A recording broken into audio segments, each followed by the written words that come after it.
جو دین کی تبلیغ ان کے بعد میں دین کی، کیونکہ بہت بزرگ ہو چکے تھے، تو اب کہیں نہ کہیں ایک انسان کو احساس ہوتا ہے نا کہ اب ہم بزرگ ہو گئے، کہ کبھی بھی اللہ کا بلاوا آ سکتا ہے، تو وہ ان کی فکر تھی کہ ان کے بعد میں کون دین کی تبلیغ کرے گا. تو اسی لیے انہوں نے اللہ تعالیٰ کو پکارا، اور زکریا علیہ السلام نے کہا کہ اے میرے رب، بے شک میری ہڈیاں کمزور ہو گئی ہیں اور میرا سر بڑھاپے کی سفیدی سے بھڑک اٹھا ہے، اور اے میرے رب میں تجھ سے دعا کر کے کبھی محروم نہیں رہا. اب آپ دیکھیے ان کا، جب وہ دعا مانگ رہے وہ یقین کے ساتھ مانگ رہے، کیونکہ ان کو یقین ہے کہ ایک معاملہ ہو سکتا ہے انسان کے لیے امپاسبل لگے، مشکل لگے، لیکن اللہ کے لیے کوئی چیز امپاسبل نہیں. جب اللہ دینا چاہے تو اس کے لیے اتنا آسان ہوتا ہے کہ وہ صرف کہتا ہے کہ ہو جا تو وہ چیز ہو جاتی ہے. تو کن کہنا ہوتا ہے بس اللہ تعالیٰ کو.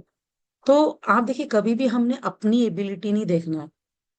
اوکے، جب ہم کوئی چیز ڈیزائر کرتے ہیں کہ، اور ہماری اس کے پیچھے ہماری نیت اچھی ہے، کوئی چیز ہمیں چاہیے اور پیچھے نیت اچھی ہے، ہم نیکی کا کام کرنے کے لیے وہ چیز چاہ رہے ہیں، تو پھر ہم نے اللہ تعالیٰ سے مانگنے میں بالکل بھی ایسا محسوس نہیں کرنا ہے کہ یہ کیسے پاسبل ہوگا، یہ کیسے ہوگا، میری تو ابھی طاقت نہیں ہے، میرے پاس تو اب اسباب نہیں ہے، یہ سب نہیں سوچنا. بس وہ اچھی چیز اگر اللہ نے آپ کے دل میں ڈالا ہے اور اس کے پیچھے آپ کی نیت اچھی ہے، آپ اللہ کو راضی کرنا چاہتے ہیں، آپ اس سے لوگوں کو فائدہ پہنچانا چاہتے ہو، اللہ کی مخلوق کو ان کی زندگی بہتر بنانے میں آپ کنٹریبیوٹ کرنا چاہتے ہو کہ اللہ آپ کو ذریعہ بنائے، تو ایسے جو نیک نیتیں ہوتی ہیں نا، اس کے لیے ضرور دعا کرنا ہے، اور بڑی امید سے، بہت یعنی کہ پازیٹو سوچ کے ساتھ اللہ کے بارے میں، مطلب یہ یقین رکھتے ہوئے کہ اللہ تعالیٰ، اللہ کے لیے کوئی مشکل نہیں، اللہ تعالیٰ کرا سکتا ہے نا. کیونکہ ہم اللہ کے بارے میں جیسا گمان کریں گے ویسا ہی اللہ کو پائیں گے، ہے نا. اللہ دا Almighty is as his servant thinks of him. تو اسی لیے بہت ضروری ہے کہ ہم اللہ کے بارے میں بہت اچھا سوچیں اور بڑی امید اور یقین کے ساتھ اللہ سے دعائیں مانگے، کیونکہ اللہ یا تو ہمیں وہ دے گا یا اس سے بہتر دے گا، اس یقین کے ساتھ. ٹھیک ہے، کیونکہ کوئی چیز اگر اللہ ہمیں نہیں دیتا تو اس میں کچھ نہ کچھ خیر چھپی ہوتی ہے، وہ ہمیں نہیں پتا ہوتا کہ اس میں کیا خیر چھپی ہے. لیکن یہ ہے کہ اللہ ضرور ہمیں وہ دیتا ہے جو ہمارے لیے ضروری ہوتا ہے، اور کبھی کبھار ہمیں خود بھی نہیں پتا ہوتا کہ ہمارے لیے کیا چیز ضروری ہے نا. ہم کوئی اور چیز مانگ رہے ہوتے ہیں، اوکے، لیکن اللہ ہمیں وہ دیتا ہے جو اصل ہماری ضرورت ہوتی. تو اللہ تعالی رحمان رحیم ہے، اور اس کا علم اتنا ہے کہ اس کو پتا ہے کہ ایگزیکٹلی ہم اگر جو بھی بیسٹ کرنا چاہتے ہیں وہ بیسٹ پانے کے لیے ہمیں کیا دینا چاہیے اللہ کو. کبھی کبھار اللہ جو ہم مانگتے وہی دے دیتے، اور کبھی کبھار وہ نہ دے کے اس سے بہتر کچھ اور دے دیتے. اوکے، لیکن اللہ تعالی ہمیں ہماری دعاؤں کو رد نہیں کرتے. جو بھی اچھی دعائیں ہم مانگتے ہیں وہ اللہ کے پاس ہوتی ہے، اور اس کا اجر بھی ملے گا. جب ہم صبر کرتے ہیں، ہماری دعاؤں کی قبولیت میں زیادہ ٹائم لگتا ہے، یا اس میں آپ دیکھیے کبھی کبھار کیا ہوتا ہے نا کہ ہم غافل دل سے دعا مانگ رہے ہیں، ہم بے یقینی سے دعا مانگ رہے ہیں، تو اس کا بھی اثر دعا پہ آتا ہے. ٹھیک ہے، کہ اللہ کو پتا ہے نا، ہمارے دل کا حل اللہ جانتا ہے کہ ہم کتنے یقین سے مانگ رہے ہیں. اگر ہم یقین کے ساتھ، ایمان اور یقین کے ساتھ مانگیں گے، اور اللہ کے بارے میں اچھی سوچ رکھتے ہوئے کہ اللہ کے لیے ہر چیز پاسبل ہے، وہ تو کر سکتا ہے نا، وہ چاہے تو ہو جائے گا. تو یہ اچھا گمان کے ساتھ جب ہم دعائیں مانگتے ہیں یقین کے ساتھ، تو ضرور وہ انشاءاللہ قبول ہوتی ہے، یا اس سے بہتر اللہ تعالیٰ ہمیں عطا کرتے ہیں. تو زکریا علیہ السلام نے کہا کہ میرے رب، بے شک میری ہڈیاں کمزور ہو گئی ہیں اور میرا سر بڑھاپے سے سفید یعنی کہ بھڑک اٹھا ہے، وائٹ ہو چکے سارے بال، اور اے میرے رب میں تجھ سے دعا کر کے کبھی محروم نہیں رہا، اور بے شک میں اپنے پیچھے قرابت داروں سے ڈرتا ہوں، یعنی میرے جو قریبی رشتے دار ہے میں ان سے ڈرتا ہوں کہ مطلب وہ کہیں دین سے دور نہ ہو جائے، ہے نا. اور میری بیوی بانج ہے، چنانچہ تو مجھے اپنے پاس سے ایک وارث عطا کر. اوکے، انہوں نے اولاد بھی نہیں کہا، انہوں نے وارث کہا، کیونکہ وارث کوئی بھی ہو سکتا ہے نا، کیونکہ ان کو تو دین کا علم دینا تھا نا.